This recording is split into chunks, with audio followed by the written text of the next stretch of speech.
జయశంకర్ భూపాలపల్లి జిల్లాలోని చిట్యాల మండలం జూకల్ గ్రామ సమీపంలో శనివారం సాయంత్రం ఒక ప్రైవేట్ స్కూల్ బస్సు అగ్ని ప్రమాదానికి గురైంది. బస్సులో అకస్మాత్తుగా మంటలు చెలరేగి వాహనం పూర్తిగా కాలిబూడిదైంది. అయితే డ్రైవర్ సమయస్ఫూర్తితో వ్యవహరించడంతో బస్సులోని 13 మంది విద్యార్థులు సురక్షితంగా బయటపడ్డారు.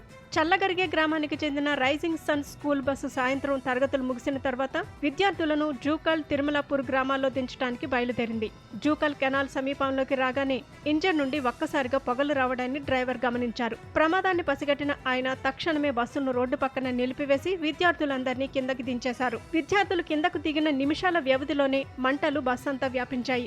షార్ట్ సర్క్యూట్ కారణంగానే ఈ ప్రమాదం జరిగినట్లు ప్రాథమికంగా భావిస్తున్నారు. సమాచారం అందుకున్న పోలీసులు, రవాణా శాఖ అధికారులు ఘటనా స్థలానికి చేరుకుని విచారణ చేపట్టారు. తమ పిల్లలు ప్రాణాలతో బయటపడటంతో తల్లిదండ్రులు ఊపిరి పీల్చుకున్నారు. సకాలంలో స్పందించి చిన్నారుల ప్రాణాలు కాపాడిన డ్రైవర్పై ప్రశంసల వర్షం కురుస్తోంది.